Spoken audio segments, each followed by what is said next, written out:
when I was 4.5 years old, I was sexually abused by 2 guys in the neighborhood in the middle of the day on my front lawn. Nobody stopped, cars driving by, nobody said anything.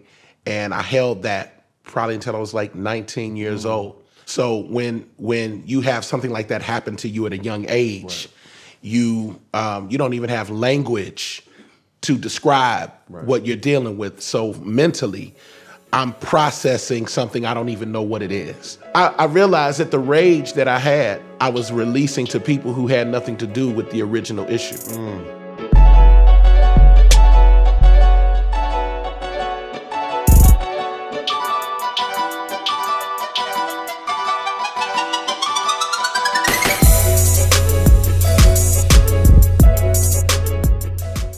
Yo, what's good? What's poppin'? What it is, what it ain't, what it could be, what it should be, what it would be. Cam Newton the Son, Mr. Boogie to all. And today I'm here with another episode of Funky Friday. Now, to my left is a TV personality. To my left is an author. To my left is a pastor, an entrepreneur, a man of many talents, as well as a gospel singer. To my left is no other than Pastor John Gray. My guy. My man. My man. Honored, man. Man, listen, look. Funky Fridays. Keep it funky. Understand? Gotta keep it above. I'm trying to tell you. You know what I mean? This is gonna be a breeze for me, really, because anytime I have somebody from the cloth, I'm able to relate with. But at the same time, it's the unconventional way that I look at life from how I use my calling and my purpose and my platform to impact and empower others. So this is really, a small kind of thing that was on my heart to kind of act and move on and give me a way out, not necessarily a way out, but an expansion of what people know me as. Yeah. You know what I'm saying? People know me as a football player, but we're masked athletes. We're not able to really show what we really know. That's right. You know what I'm saying? So with Funky Friday, it's labeled a podcast, but to me, it's really just a candid conversation. Yeah, man. People know about John Gray. My thing is I could care less what people necessarily know. I want to humanize the person always to my left, you feel me? So one of the main things that I want to talk about and your vulnerableness in your book, I Am Number 8, the impact of where you was going. First off, you just mentioned you written 2 books or published 2 books, and the thing about that, where did you come up with, or how were you motivated to act on it? Yeah, I think I was associate pastor at Lakewood Church in Houston with a guy named Joel Osteen, who's like the nicest human in the world. Like, if he was in a horror movie, he would still be that guy. Like, Freddy Krueger, why are you stabbing those people? Don't stab those people. You're supposed to love those people. Like, he's that dude. Oh, Jason, just put the knife down and pick your Bible up and say, this is my Bible. This is my word. So I was serving there, and he said, John, I think you have a message that people need to hear. I want to introduce you to some publishers. And he opened that door. And my first book was called I Am Number 8, which is a parallel story between my life and the life of David in the Bible. Because people may not know, but David was the 8th son of Jesse. And so 8 being the number of new beginnings. But if you study David's life, his brothers didn't like him. His father couldn't see him. And his mother didn't embrace him. So he was an outsider. He felt like an outsider in his own home, in his own body, in his own mind. And the one thing he had was his art, his creativity. Right. And he also had a fighting spirit. So when he wasn't writing songs, he was slinging rocks up against, the trees, learning how to, protect the sheep. Yeah, protect the sheep, not knowing that one day what he learned in that field was going to help him with a giant. And so for me, that book, I Am Number 8, the tagline is overlooked, undervalued, but not forgotten by God. Wow. So it harkens back to my childhood. My mom and dad divorced when I was about 4 years old. And when he left, You know, it's like all hell broke loose. My mother said I started having nightmares. When I was 4.5 years old, I was sexually abused by 2 guys in the neighborhood in the middle of the day on my front lawn. Nobody stopped. Cars driving by. Nobody said anything. And I held that probably until I was like 19 years old. So when you have something like that happen to you at a young age, you don't even have language to describe what you're dealing with. So mentally, I'm processing something I don't even know what it is. And it ain't just a physical thing, it's spiritual as well. So all of those things were happening. And as I grew, then on top of that experience, I'm in church all the time. So now I've got, my mama raising me to know God. Then I got this pain over here of an absent father, and you're telling me God is my father, but I can't see him either. So it's hard for me to embrace an invisible God when I already have one invisible dad. Yo, Man, Barry Bonds just knocked my brain. Whoa. Yeah. So what happened is I literally began to, kind of embrace the religion of my mom, the relationship to God that my mom had. And my mom's a great woman of God. She's a great mother. She's not a great father. She was never called to be a father. So, I'm trying to figure out what it is to be a man and a young man, and how that, what's my morality? What's my spirituality? All of those things are still happening. And I still got this demon from 4 years old sitting in here. Still looming. Yeah. And it wasn't no mental health conversations then. It probably still not no mental health conversations now. I think I'm in a position where I see the good, I see the bad, and I see the processing with men who, in this world, being a black man, you're able, or you're faced with trauma where you just have to, just figure it out, right? Yeah. And we need more dads. We need more men that can help assist the transition. Now, granted, I want to, I don't want to just be, one-dimensional with the ethnicity, because all men, they can come in many shapes, forms, and sizes, need to, reach back and impact and empower the younger generation. That's right. Now, in my community, that's right. I only can speak off what I see. We got, we're in Atlanta, Georgia, where the killings, the shootings, the violence is at an all-time high, especially, the time of year it is.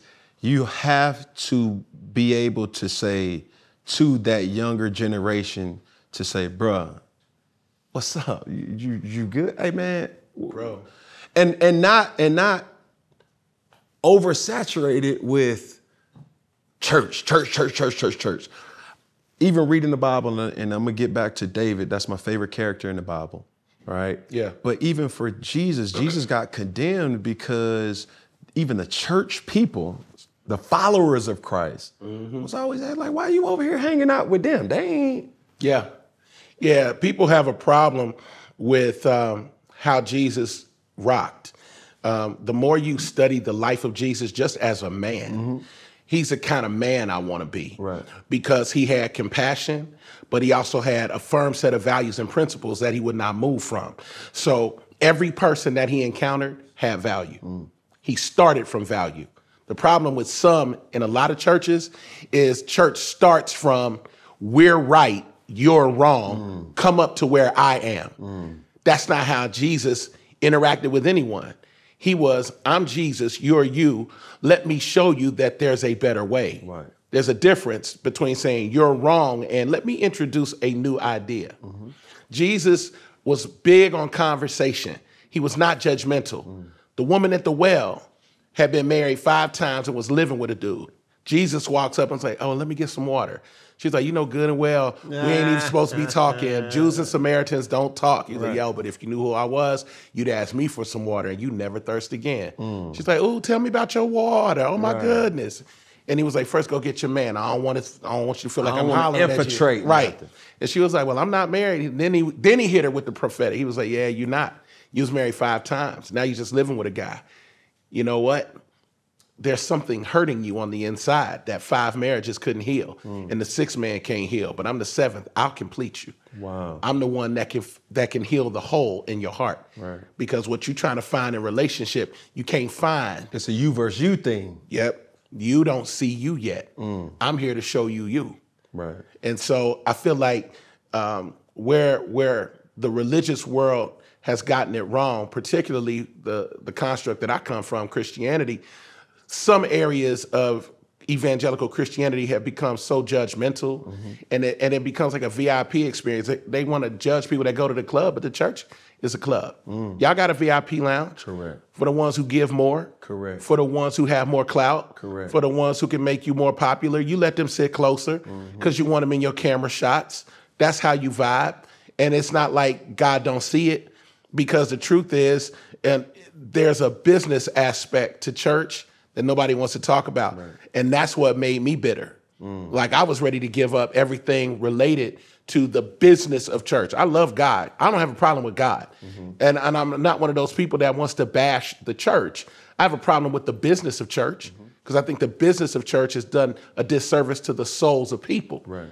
And when you're more concerned about how much money you're bringing in on a Sunday than how many people are being fed and how many poor people are being restored and how many people who didn't have a house now have some place to stay, we got a problem. Correct. Because now the stuff you are worried about is not stuff that Jesus was caring about. Right. Jesus was about them streets. That's why he was for the streets. And that's why the streets rocked with him. The people that didn't like Jesus were churchgoers, Pharisees, Sadducees. The people who had the political and spiritual power of the day, they couldn't stand him because he didn't play by their rules. Right. That's why they don't like me. I don't play by your rules, and you can't shut me up. Yes, sir. I'm not for sale. I received that. I think for me, going back to the character David, when I was in a dark time in my life, it was like 2018, 2019. I was coming off an injury, lens frank, right? Which is now I feel like it's still like irregular. It's basically like the skeletal bone in your foot separates by like not much. And it's a non-contact injury. And it set me down.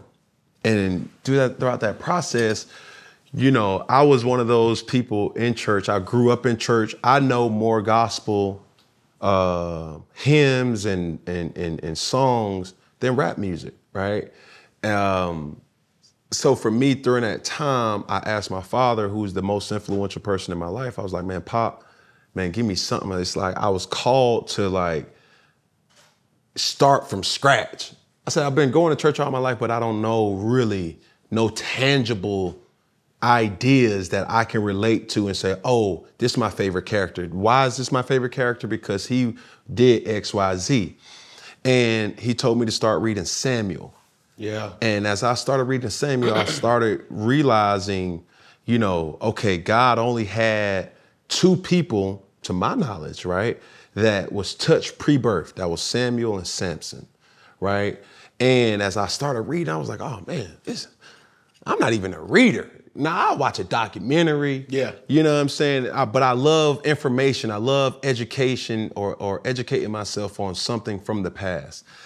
And as I started reading about David and how, you know, Samuel was called to find the new king. Yeah. From Jesse. Yeah. So he goes there, blah, blah, blah, blah, blah. He said, man, let me see your sons. That's right. Sons come out, swole as I don't know. Exactly. You know, it was almost like, boom, I'm him. And Samuel's trying to get a sign. He's not getting it. Cut another son come out, boom. Oh, yeah, oh, you must be talking about so-and-so. So-and-so comes out. Ugh, no. Exactly. I'm not, it ain't hitting me. You know what I'm saying? Exactly. God, is it him? Like, you sure? My boy got triceps and biceps, man, that could squeeze a walnut with it between his arms. No. Then right before he was about to get up out of there, said, hey, you got another son? He said, oh, yeah, we got another one, but he a shepherd's boy. Yeah, you know don't want this kid. Boom.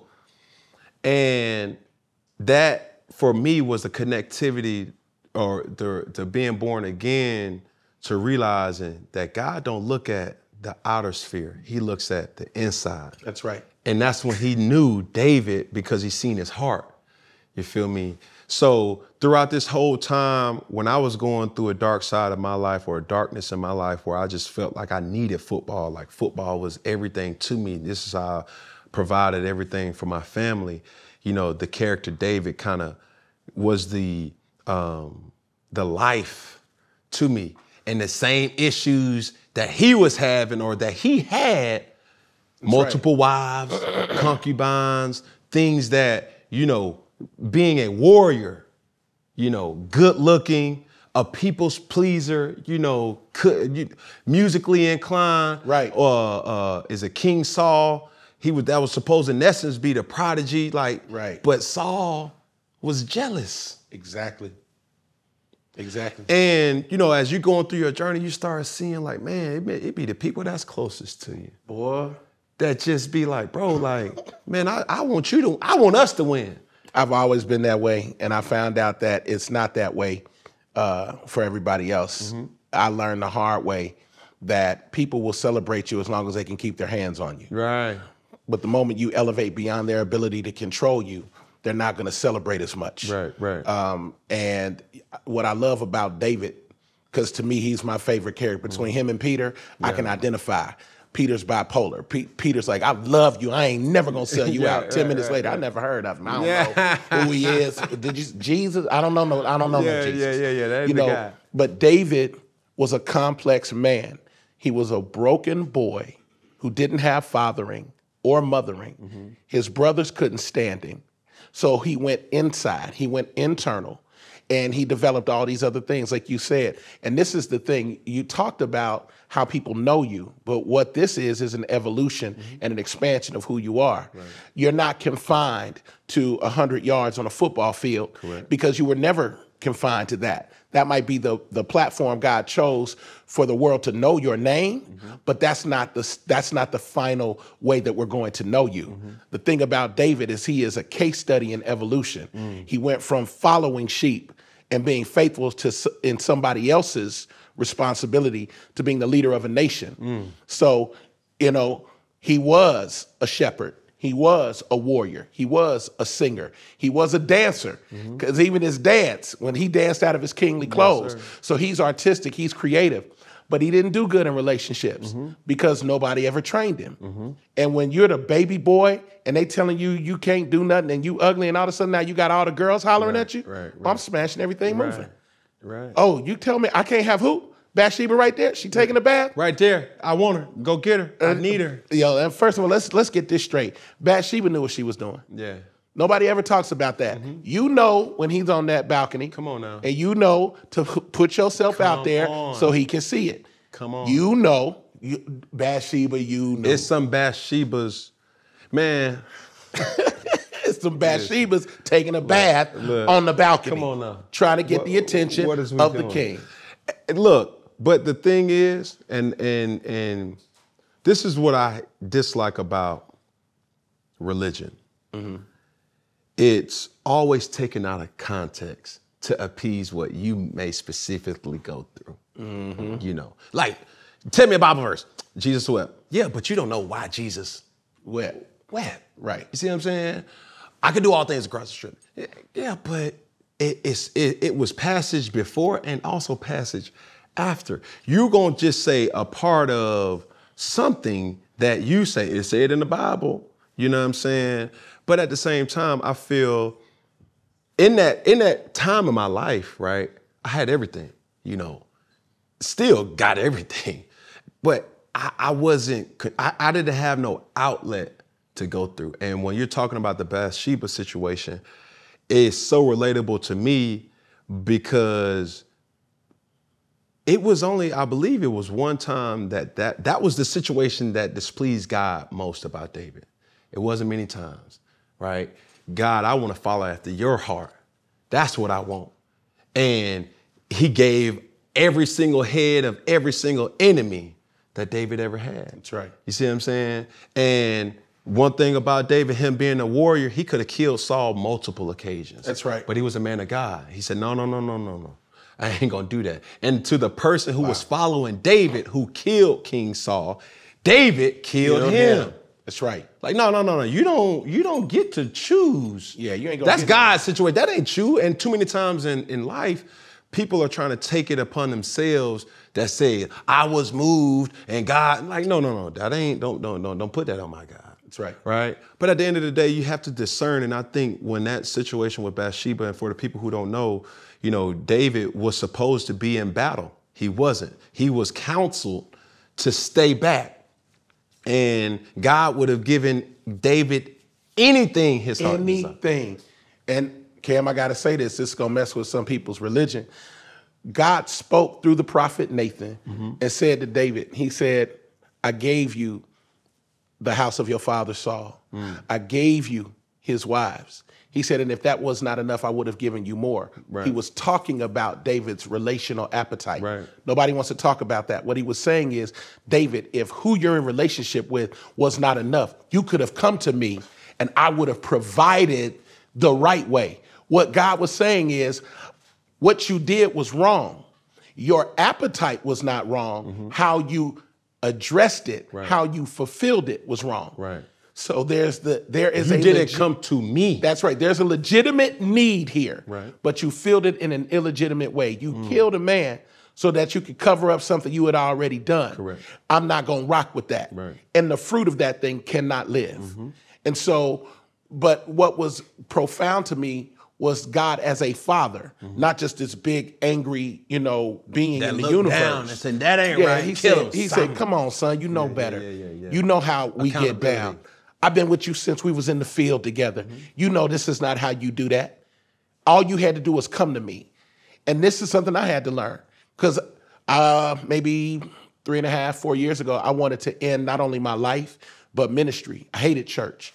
And I couldn't stand church people because the very people that I had served, some, not all, but some of the people that I had served and fought for and, went to battle for, when I started going through hell, couldn't find them. Couldn't find them. While I'm making you millions, while I'm helping the economy of all these church conferences and I'm packing out your conferences, I'm getting all the phone calls. But then when I go through hell, all of a sudden I'm judged, but I helped your thing. You see what I'm saying? So there was a lot of bitterness there. My wife, we've been married 12 years now. And, it came to a point where I was like, I don't think I'm gonna be married anymore. I don't think I want to be married. I don't know how to be married. All the fatherhood issues that I never addressed came back. All of the repressed sexual issues. Because when sex is introduced to you wrong, that's all you know. Yes, sir. So sex is bad, it's dirty, it's unclean. When I was 10 or 11, my body started changing. I had a wet dream. I went and told my mother. She was like, you need to ask the Lord for forgiveness and go take a bath. That was the conversation, as opposed to saying, this is a part about it. This is a part of growing up as a young boy. She didn't know. But what it did is now I'm wrong without trying. So now there's shame. So I brought all of that unaddressed trauma into a marriage with a woman who had no clue that all of this was going on. In our premarital counseling, bruh, we scored hundreds on communication, vision, shared goals.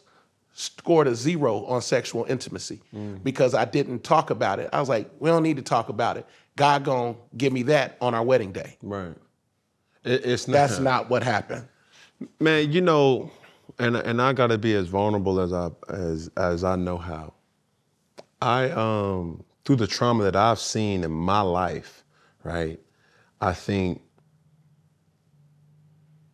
we live in a society that's so judgmental.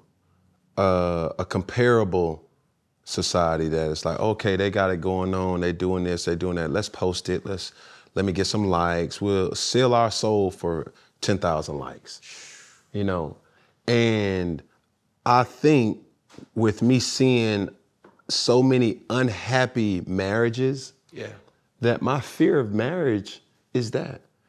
And when I look about what the Bible speaks about marriage, it says holy matrimony. It don't say no honeymoon and come on, in Cabo. No. Where in the Bible did it say get on your knee or present a ring as a symbol, right? So when we talk about certain things, it's almost blasphemic to somebody's ears, like, no, don't talk about that, don't do this, don't do that. And now I'm finding myself building something that's for me. And my relationship, you know, with God is like, man, God, man, just bring the people in my life that sees my vision and can hold me accountable. That's girlfriend, that's wife, that's friend, that's homegirl. As a man, we need peace and accountability. Let me tell you something. My wife asks me all the time, she said, what do you need? I said, peace. She'll tell you right now. What did I say I want? Peace. That's all I want. Peace and respect. You want love. You want affection. You want me to hold you. You want me to watch, you know, your favorite show, Sisters. I watch Sisters on BET. That's not my thing. You're not going to catch me doing that. She's going to catch me watching ESPN. But I'm going to do that because I love her. Right. But when she asks me what I want peace, I want respect.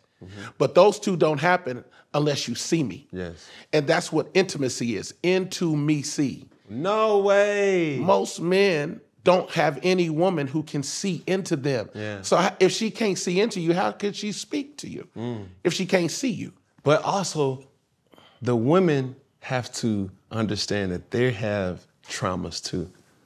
And it's just not a male thing. No, sir. It's a human thing, right?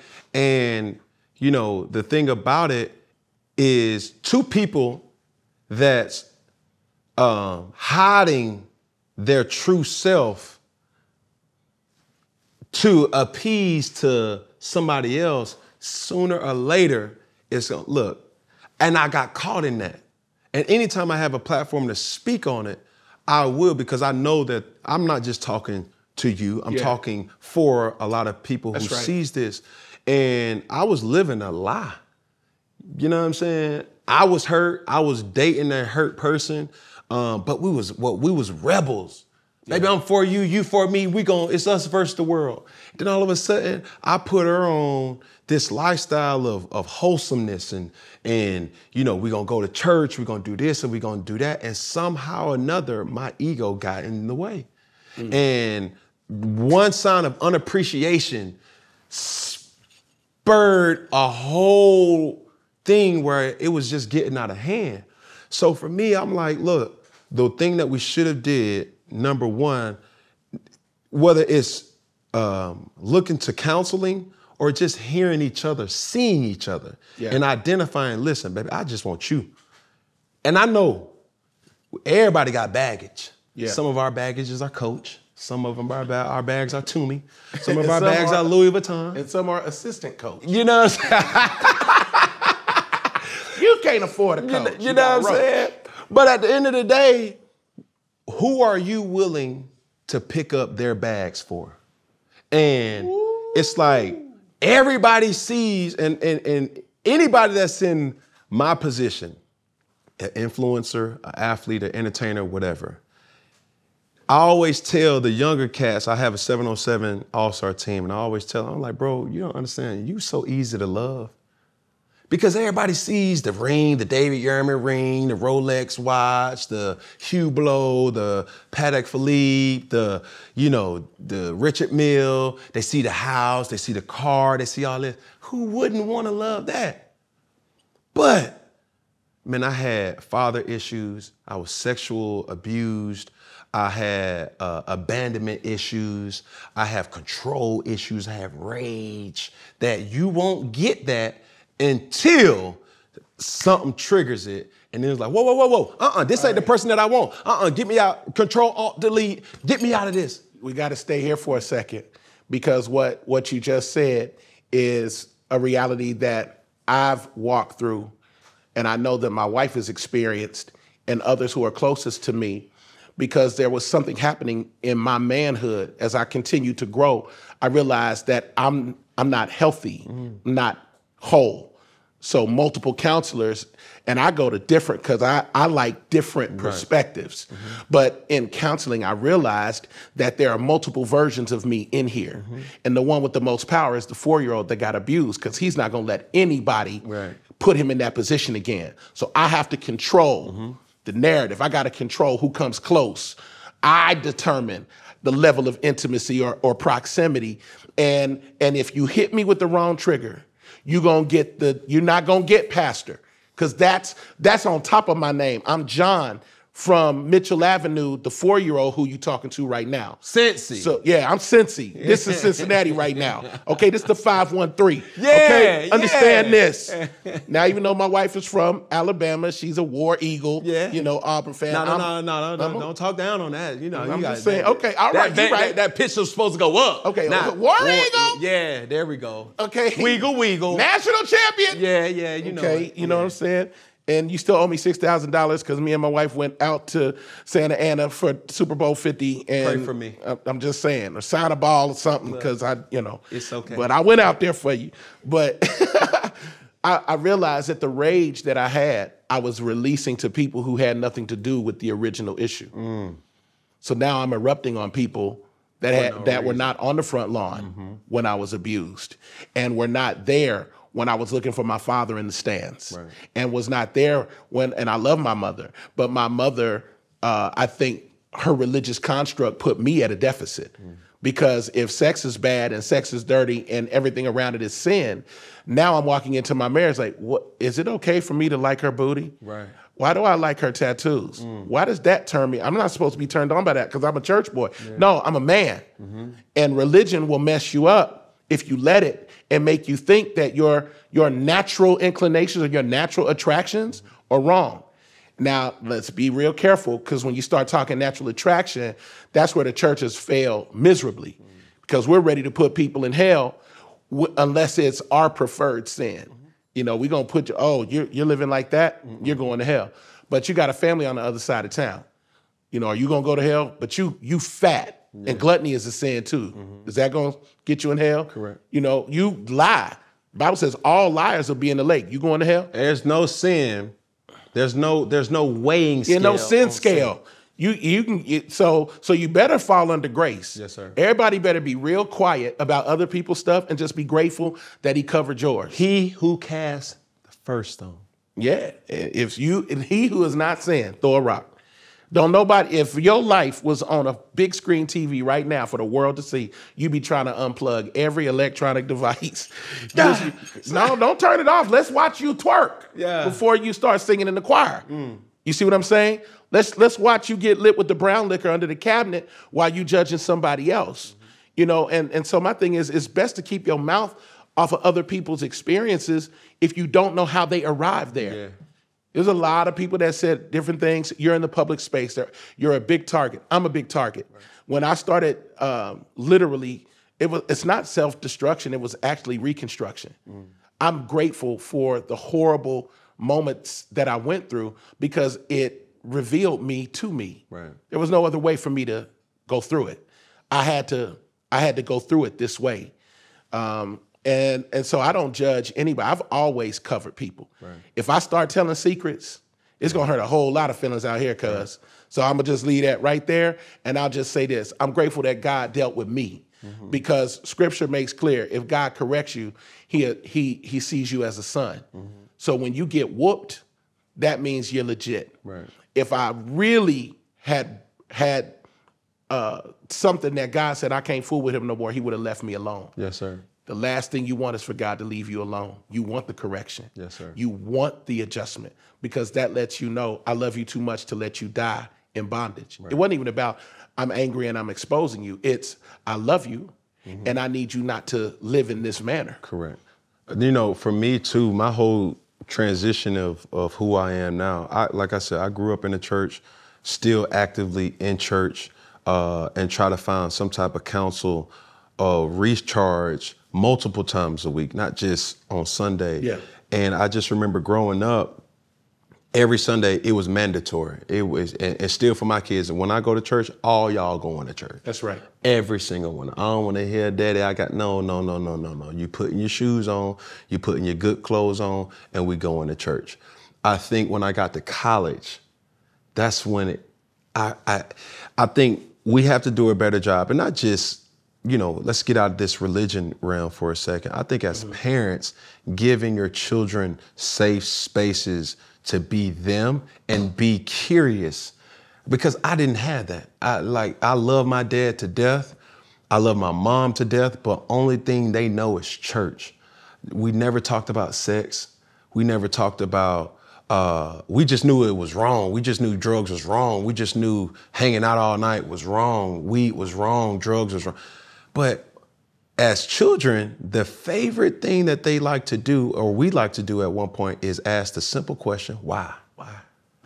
So if you don't have a safe space to ask that question, why, without being condemned, or, boy, let me tell you something. Without that, it forces that being to want to find out for himself. I always tell, people, I have 7 children, and my daughter, Shakira, she's 15 years old. And my daughter, Sovereign Dior, she's 5 years old. Now, 2 different age brackets, 2 different walks of life. And even though I'm not Shakira's biological father, it's my job that I give her fatherly counsel because God put her in my life. That's beautiful. So I want her to talk about her experience when she goes to an after party. If she has feelings for a guy, I want to talk about that. That's because right. One thing about Boogie, I'm protecting my daughter from dudes like me. Wow. I was that dude that was a womanizer, a finesser, a juggler, all just for one gift, the keys between the knees. See what I'm saying? So I know everything, and I want to give my children that safe space. I mean, let's talk about it. Come on now. Like, put your boxing gloves on. We're going to have to duke it out a little bit. You know what I mean? And I'm speaking verbally.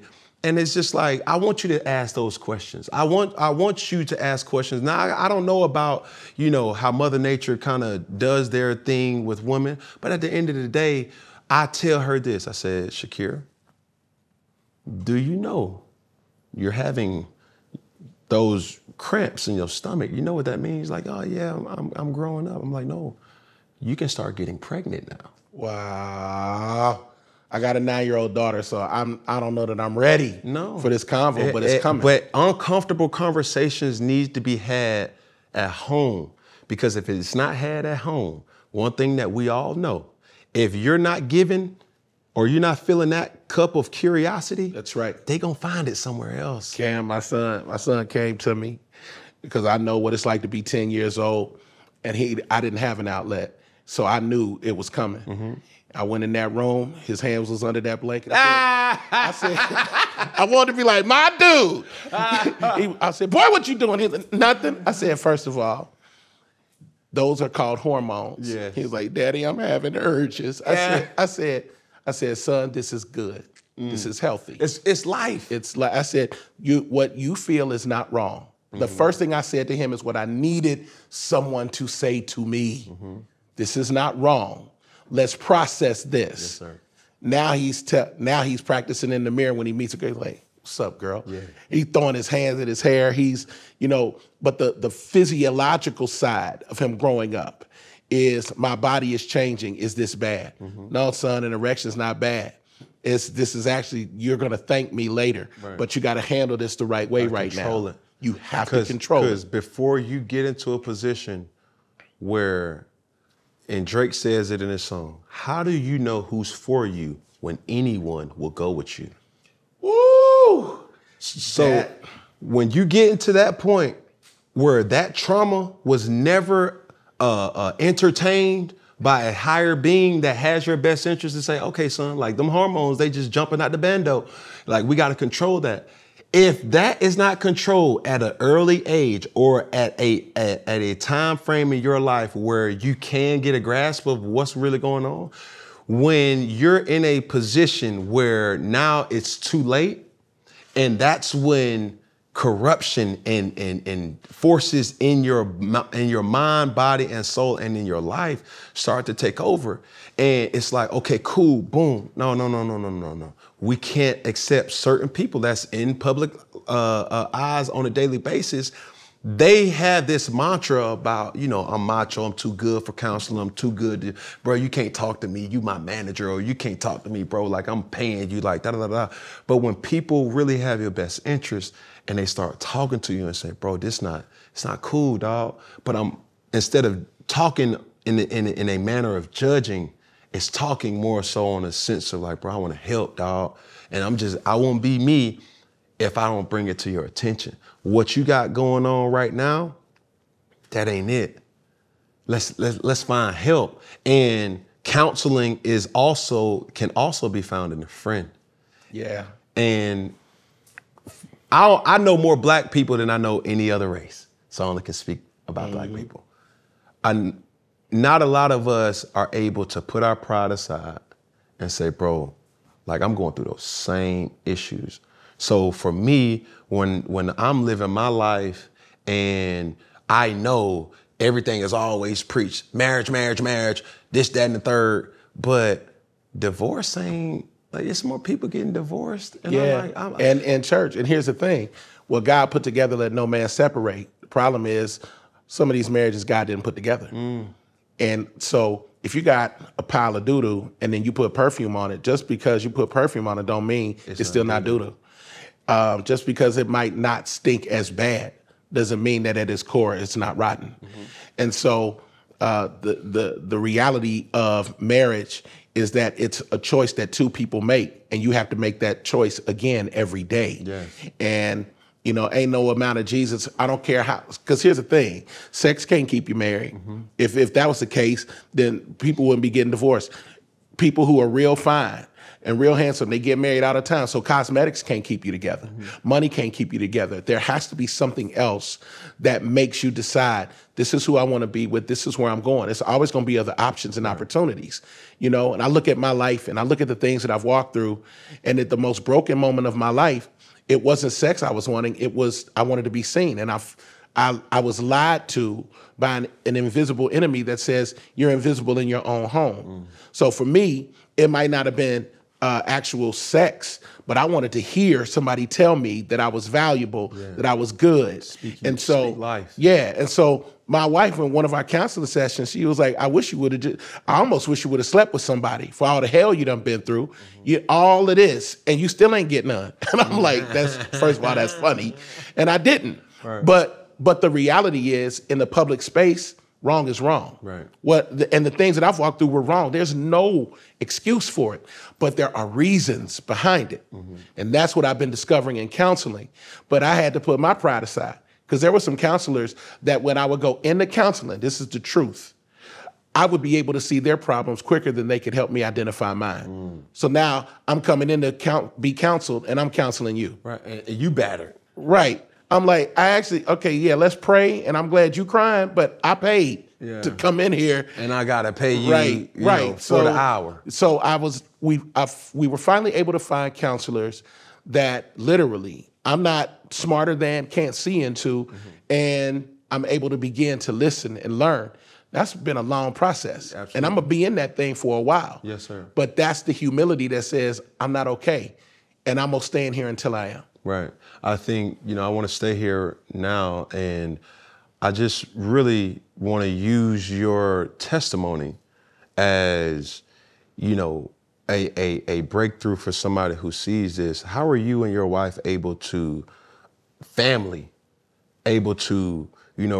latch on to each other and navigate through the scorns and the chastisers and the people who say, look, but y'all, despite of, you're able to still go through this life with love and great attention. I think Aventer, man, she's a rare gift.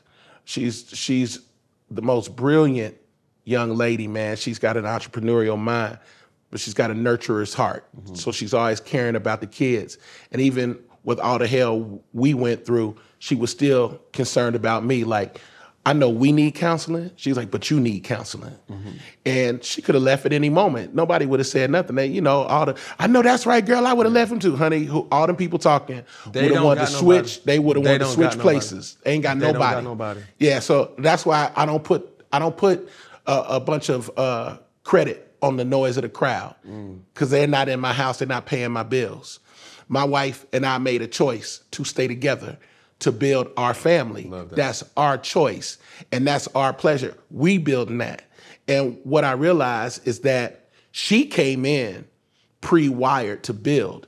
I'm a red line guy where unless it's on fire, that's when I address it. She wants order and structure. Preventative measures. Yeah, she wants 6 months in advance. Like, where are we going to be on Tuesday, February 19th? And I'm like, I don't even know what I'm going to eat in 12 minutes. Yeah.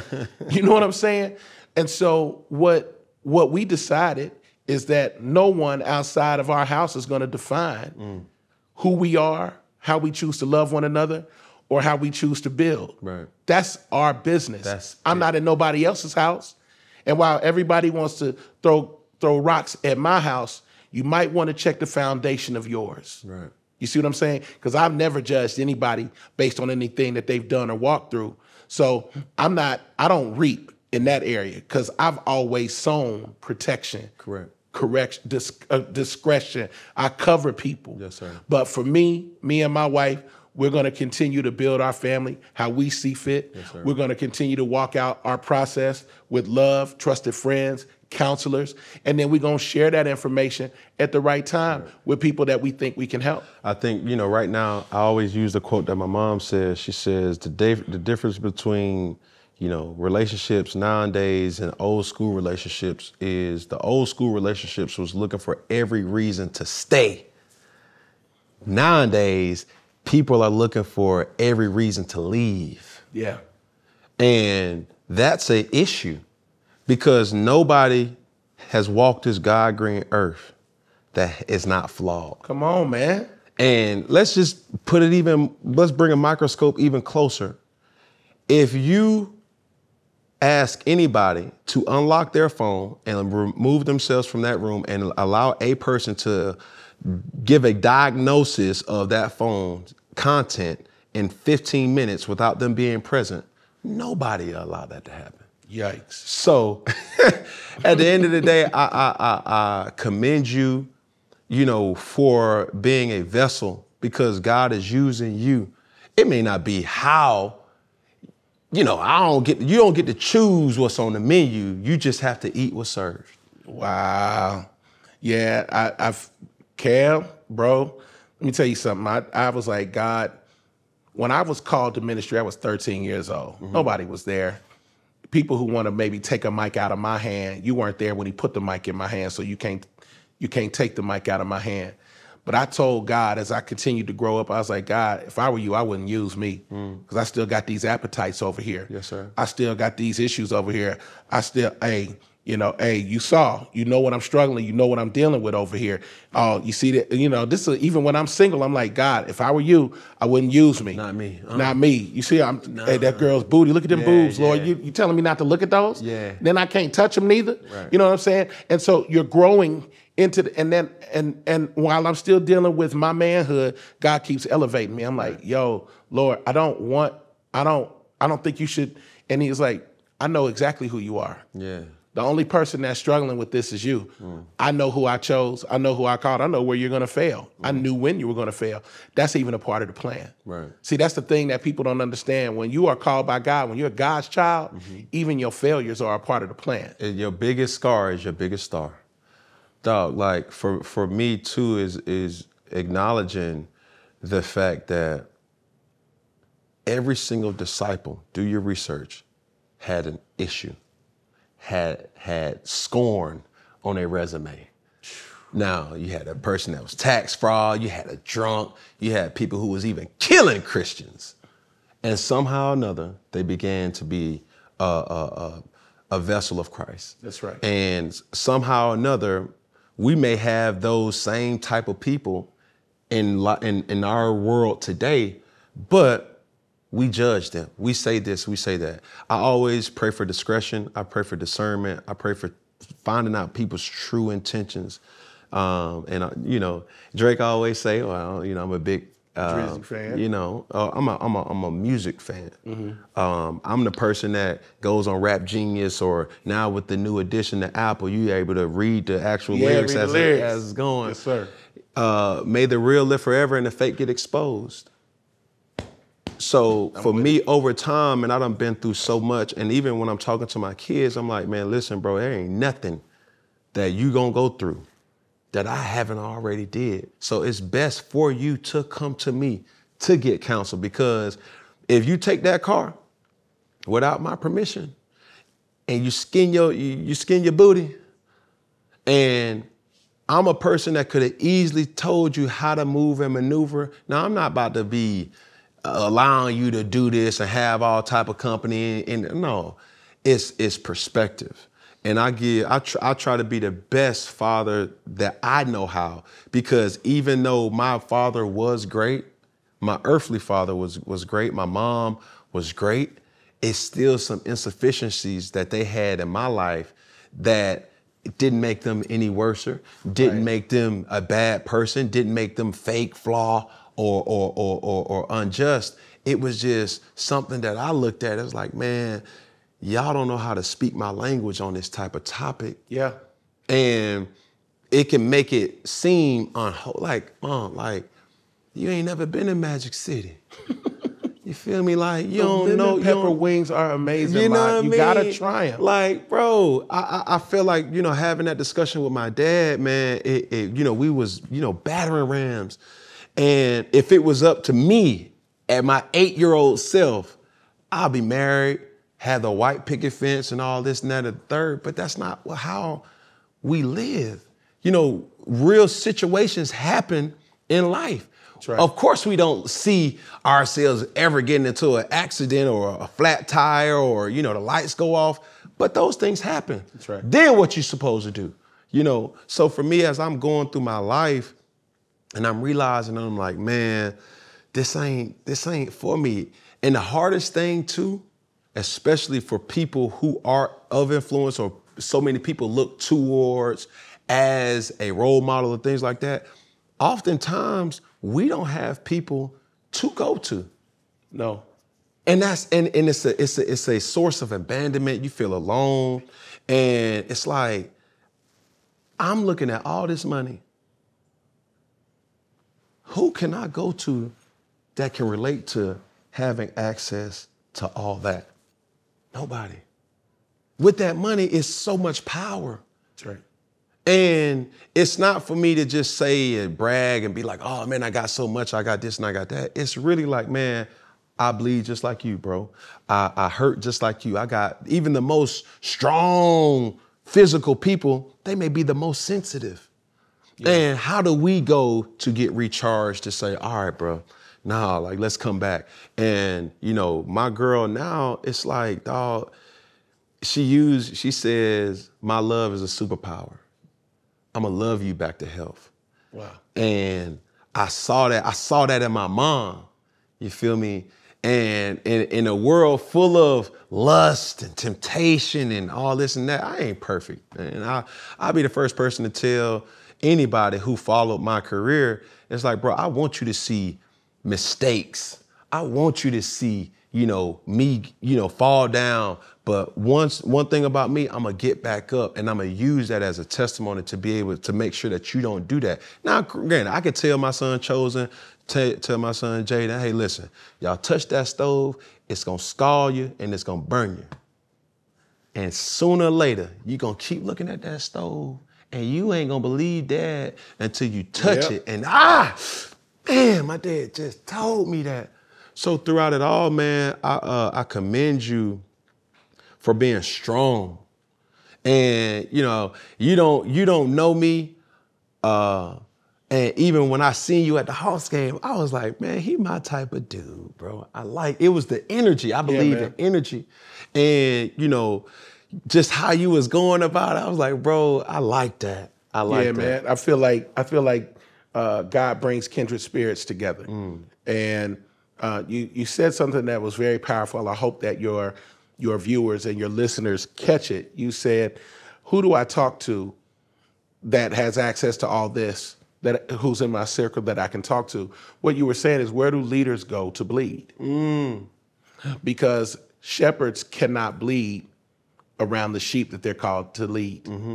Shepherds have to talk to other shepherds. Right. Eagles have to bleed around other eagles. Yes, sir. If you're an eagle, you can't bleed around chickens because Right. they'll think it's weakness. Correct. And for me, because of what I do, in a large part on the pastoral side, people think that, that I don't need encouragement, that I don't need words of life. It's not true. My whole life is devoted to speaking life to other people. Of course I get tired. Of course I have issues. But the problem was I didn't feel safe enough to have those conversations because I knew that where I was in this landscape of, whatever Christian hierarchy, I was at this high place, and you can't talk to anybody about your issues unless they up there. Correct. But I really didn't have a lot of people up there to talk to because I ain't rock with them either. Yeah.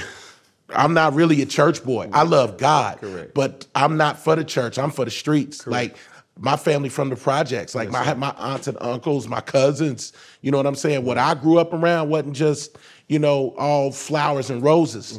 Even with my mom, we lived in a 2-bedroom apartment, no air conditioning, 1 bathroom, and I thought it was the freaking Four Seasons. The cathedral. You see what I'm saying? Taj Mahal. Right. But what I realized is as you grow, if you don't find safe places to bleed, you're going to internalize that stuff. It's going to poison you. Yeah. And for me, I'm where you are, Lord. Surround me with the genuine people and expose the fakers. And that's in every area of life. The reason why I still have a microphone, the reason why God keeps using me is because he knows my heart. I'm big on heart, and so is God. God always checks heart. That goes back to David, a man after God's own heart. He done killed this man, slept with his wife, got her pregnant. 3 of his kids died. Absalom, Tamar got raped by the other son. He died. Issues. You see what I'm saying? In his household. In his house. And he never stopped worshiping God. He stayed humble, and he continued to be available to God. It's not about perfection. It's about availability. God, I blew it. But if you can use me, please do. That's what you're doing here. You've shared multiple times in this conversation, I want people to learn from my mistakes. Do you know how powerful it is as someone in your position who has power and has influence and has resources is confident enough and comfortable enough to say, I didn't do everything right. And where I blew it, you can do better. That's where I'm at in my life right now. Yes, sir. I don't want people to repeat those mistakes. I want people to get free. And truthfully, sometimes church is not the place where freedom is introduced. Sometimes there's more bondage there than freedom. Right. That's why our church don't fit, because we fight for everybody. Right. I don't care who you are. We got same gender loving couples go to our church, and they're like, "Will you pray for our baby?" I'm like, "Of course I'm gonna pray for the baby. What are you talking about?" Well, the other church, they wouldn't pray for our baby. Like, How does that even sound? yeah, like I couldn't even understand that. And I'm like, I know they ain't got no problem with you and your wife, Right. when a lot of the gospel music that they singing in these choirs was written by gay people. But let's keep it above. Keep That same gay couple, right, will they take their money? no comment. Exactly. Will they take your tithe? Come on, won't pray for your baby? Come on now. Yeah. So, man, look, we can stay here all day, but we not. You know what I'm saying? Man, Give me that stogie on that one. You dig what I'm saying? Hey, how we end things, always share Funky Friday. We both gonna look at this screen, and then we gonna go to that screen, and then we gonna go to that screen. We're gonna say it in unison. One finger, One finger, one pinky, one pinky, one thumb, one thumb, one love. one love. Appreciate you. Pastor. Golly, man. Appreciate Oh you, my bro. God, Appreciate my you, God. bro. Thank you, man. Man, this was Thank you. wonderful. Yes, sir.